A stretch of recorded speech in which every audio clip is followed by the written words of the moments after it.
screen before us. Love it. ZGamers, once again, versus the Beakon bunch, which Ooh. that's why I think this is round. So ZGamers has another chance to show themselves here, and I think they want that. I would 100% want that after that game because I feel like ZGamers had the energy and the momentum. It just kind of got sapped and they got ran over before they really had a chance to show themselves. And I don't just mean like, oh, they got killed before they could, but I feel like to be in that energy, that mood, really got to be able to feel it. And I think after that loss, I really want them to like dig into their heels and come up with what I can know their comp is strong for. That comp is, I've seen off ZGamers. Yeah, I don't think they're going to do themselves any favors by counting themselves out, and I don't think they, especially when you're on stage. Being on stage, having that spotlight on you, it's like when you look in a mirror and know your posture's a little shaky. You tighten up. You're like, No, get a little. You might get a little businessy. self-conscious, but you're also like, I want to show my best because I owe myself a good reflection of myself. Yes. And I think they want that additional opportunity. 100%, and I am excited to see it. If ZGamers comes back today, I want you to know they're my little secret hidden pick. Usually I try and be impartial, but you know I love a good underdog story. So. Yeah, I always rooting for that. And as noted, the Swiss format means that each progressive round is going to be against opponents of a similar, if not identical, record. So each match is going to be an opportunity for a closer and closer match. So Phoenix Raiders, they had their fun. They're going to have a probably really tough opponent coming up for round 2. ZGamers is probably going to get another team that they're going to have just as good of a chance against as they are going to get. And I think they're probably excited for that. Everyone knows this format. This format has become, I would say, beloved in the Splatoon community. I would say, yeah, I would totally give it. Because Swiss is just, my favorite thing about it is similar to round robin. I like to fight everybody. I really, really do not like losing and knowing that I won't get to fight more people. I want to know where I stand against everyone. If I'm number 50 or number 5 or number 500, it's my favorite thing to have. Yeah, Swiss, that is the one thing where I'm like, it never feels right when I feel like I landed above a team I never played. But especially with a game like Splatoon, especially with a scene that is so often online and such large turnout, it's like, it makes sense. Not everyone's going to have time to play everyone, especially this is a day 1 event. We don't want to be here like combing through every little seeding, every little combination and thinking, what's going to be the most. Well, I'm certain our seeders don't want to do that too. And how could you? It's a new game. Someone could have the weapon in their hands here that actually works with their muscle memory and everything, and the way the gloves come off. Now, somebody could have never touched this weapon and just find out that they have like miracle fingers. Yeah, so Swiss is perfect. It's just, it's quick, it's understandable, it gets you some high quality matches, and by high quality I mean it's against opponents that are going to be about your skill level. That's what you need to build experience. Yep. It's always good to go above, it's always good to go below. That trains different skill sets every time. I'm a fervent, ardent advocate of playing a wide variety of skill. So I think Swiss does just that for you, and I think all of these players know that, and I'm suddenly just on a tangent about... Oh, I would have gone on the same tangent. Swiss is one of my favorites to go through. Yeah, about formats. But I mean, like, Yeah. What else can we say other than, I mean, we're going to go into a new set of maps this time. So we learned that apparently dominance is on the menu tonight for Pool 4. 100%. If you want to be dominant, you can probably do it in this game. And speaking of, up at the top here, we have Clan Blitz, Splat Zones, and Tower Control on Mincemeat, Mahi, and Wahoo. Clan Blitz, Mincemeat. This map's getting a reputation. Getting a reputation real quick, real fast for not being the easiest to enter into. It's not even just for one tournament, but even I think we played it today, and it was just like, who's going to score first? The score, And yeah. is that going to be the only score of the game? Yeah, and it kind of felt like it. Honestly, I was surprised we got 2 balls in, which blew my mind. But speaking of also maps too, Splat Zones Mahi kind of also developing a reputation for being pretty spawn campy. Pretty hard to get back in. I'm getting a little surprised. Like, I haven't really been a frontline for my life cycle in this game of one day, if even. But people getting in places in Mahi Mahi, I'm like, I didn't know you could go there. And suddenly I had to deal with these people doing these things while I'm coming out of spawn. I'm a Splatling who needs to charge up. I'm just like, they're under my feet. What do I do?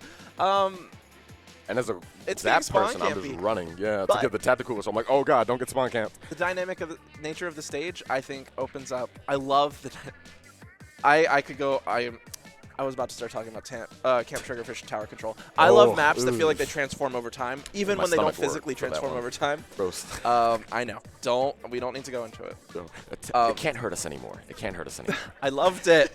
I hate it. I hate it personally. But Mincemeat Metalworks.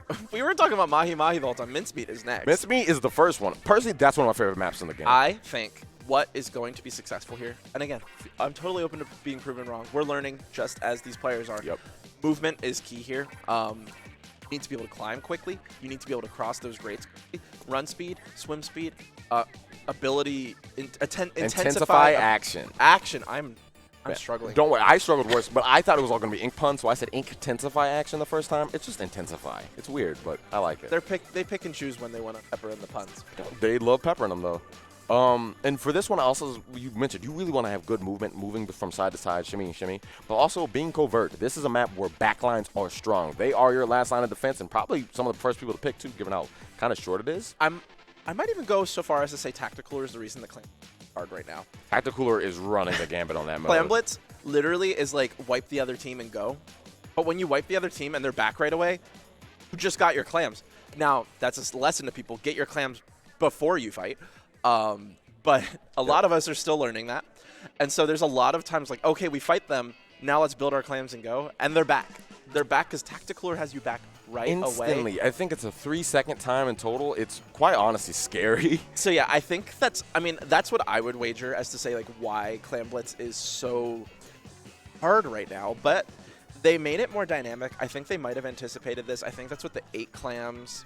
I think the 8 clams were also because, in general, Clam Blitz has always been kind of slow. Like, it wasn't unusual to hit into overtime.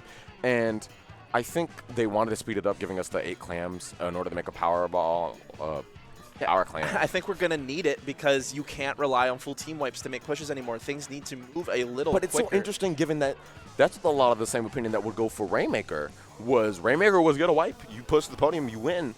But I know there's checkpoints, so it slows down a bit. But Rainmaker can get tactical bonuses.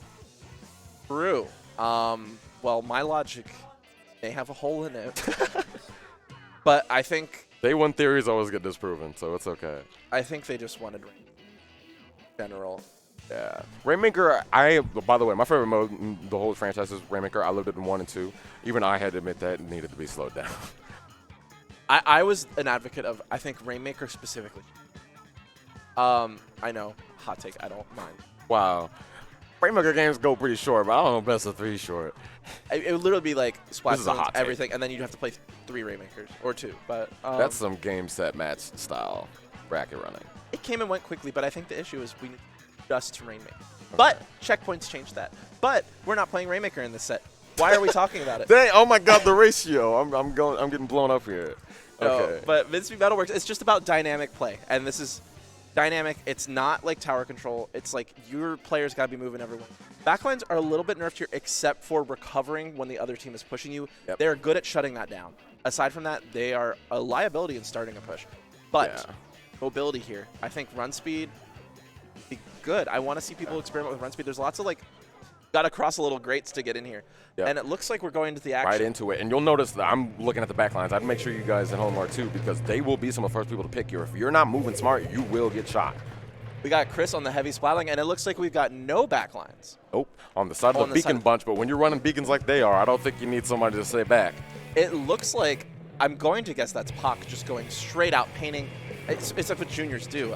We don't know right away, but I think that's the junior painting the base in purple so strongly. And with the big bubbler, that's probably the same reason for the name of the team. You might just think, oh, the Dapple's a Beacon. Why they named the whole team after it? That bubbler gives you a Beacon too.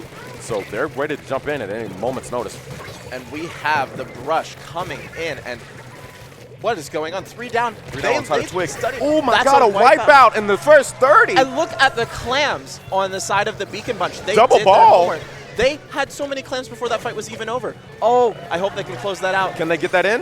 We're good. 45. There it is. They got it in. I absolutely love the use that zip caster. Twig coming through, and they are just knocking down enemies nice one pass at from a their time. teammates, and another goes down. Twig is going insane right now. The Beacon bunch is here to stay. They said, what are you talking about? No one gets a push here. We're getting a great one. Oh and my God. they're right. The rolls from the brush and the dapples and the Beacon usage. insane. These Staying alive dualies for a coming through, second. keeping everything alive. This mobility, again, we got the brush, we got the dualies. They're trying to stay mobile. They're trying to stick around. Will that be the end of the push? It is, but no one's complaining about 15. Nobody. In fact, I thought they were going to do even more the way that we saw the Astrum, the Dapples jump straight back right to a Beacon on top of Clams.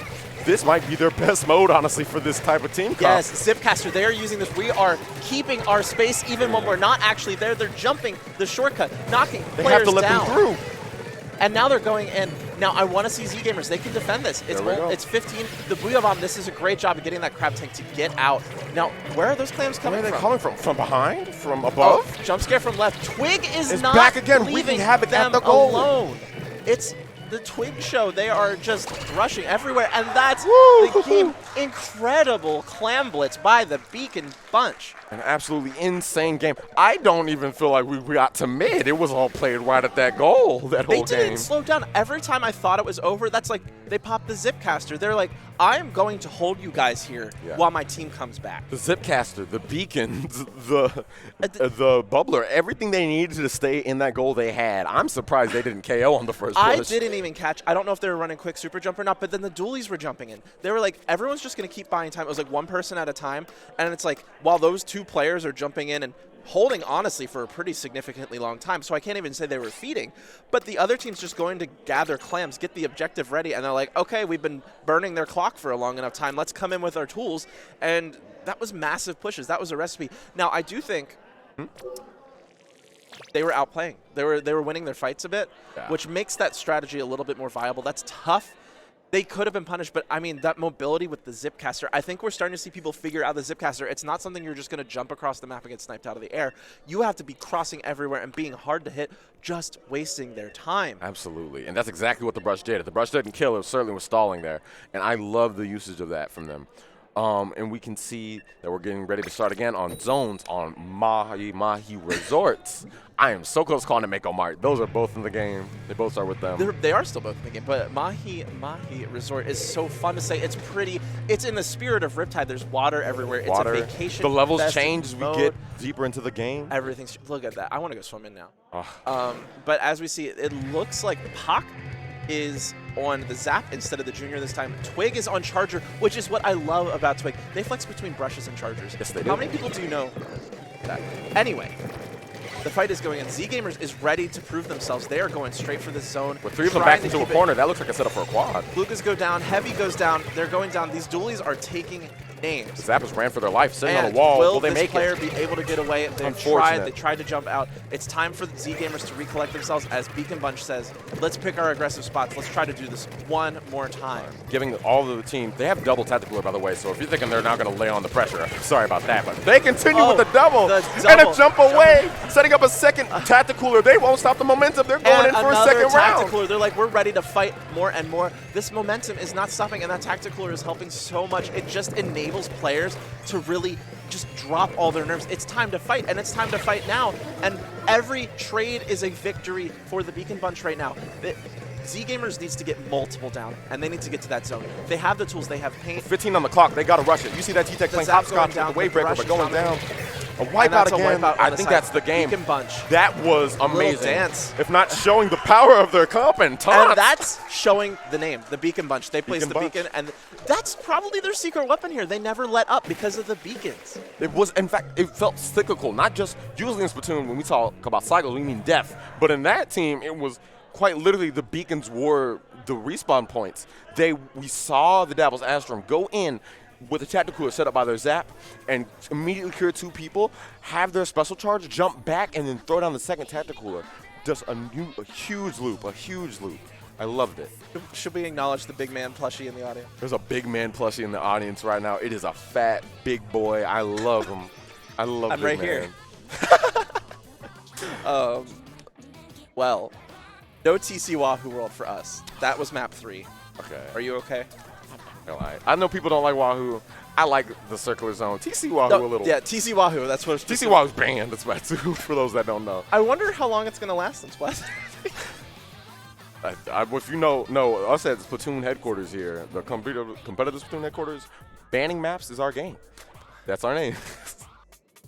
And, well, I want ZGamers to keep their heads high because, again, Swiss, there's another round ahead of them. There's another round. Every round is a new opportunity to and show what they made of. I know they prepared for this. I know they're ready 100%. They're ready to fight. And again, this is day one. No one can write off anyone. 100%. ZGamers don't come back next year, bro. First seed. First seed just absolutely obliterating everyone else. Anything's possible. I want that. I want that transformation. You want that for you? I want that for me. I'm a little selfish. IHOP versus ZGamers. See, it's 2023, baby. Look, I mean, I should be taking notes here. Who are we scrimming? But true. Man, I want to scrim everyone. You kidding me?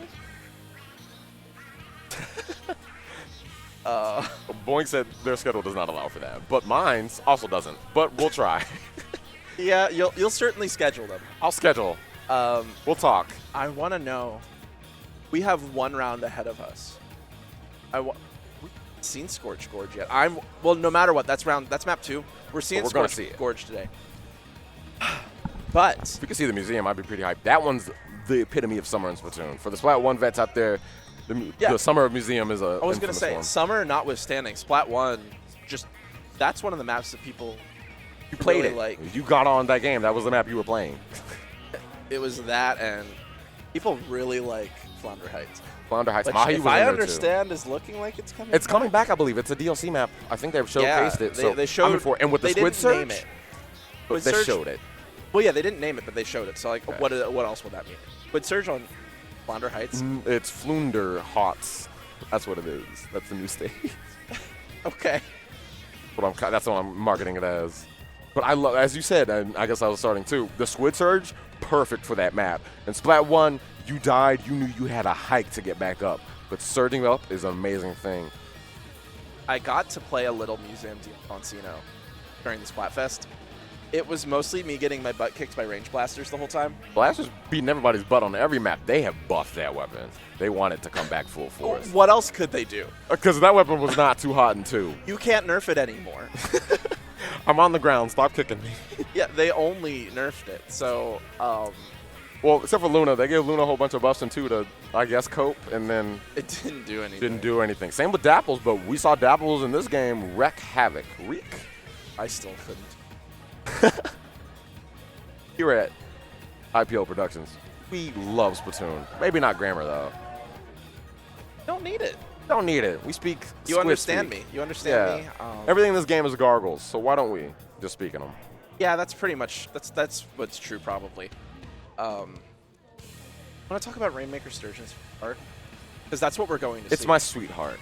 Okay. Is it? Not Rainmaker Sturgeon the map, but the mode. Rainmaker Sturgeon the map in Splat 2. Oh, no, you're not. Gross. Okay, you're not as much of a Sturgeon or Rainmaker. I'm not. But also, fun fact for those at home would just absolutely know that I love the fact that Rainmaker Sturgeon, absolutely kind of insane.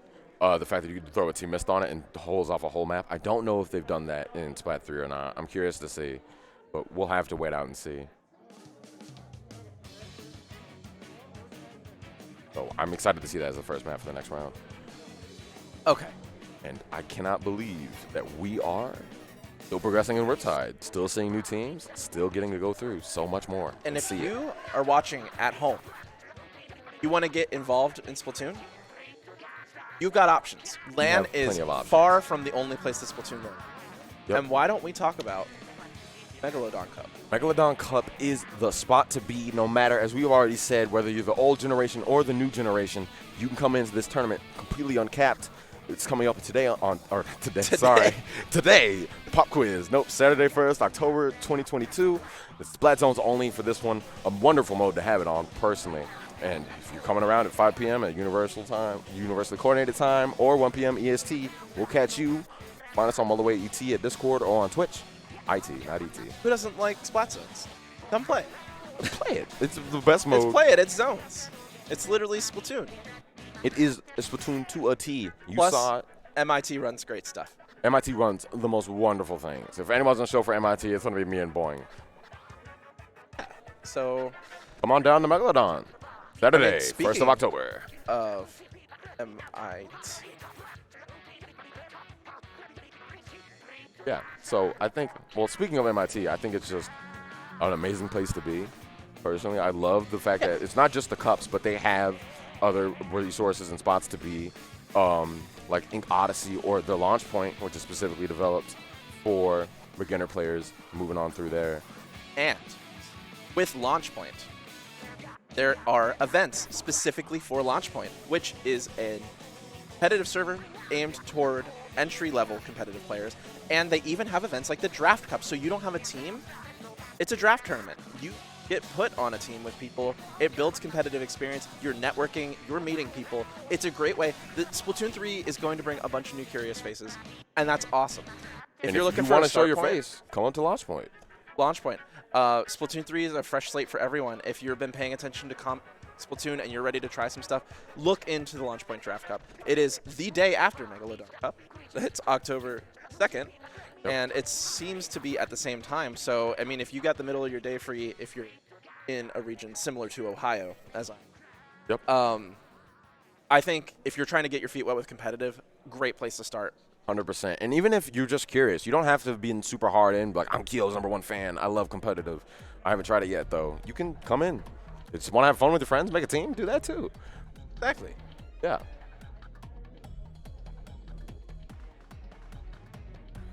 All right.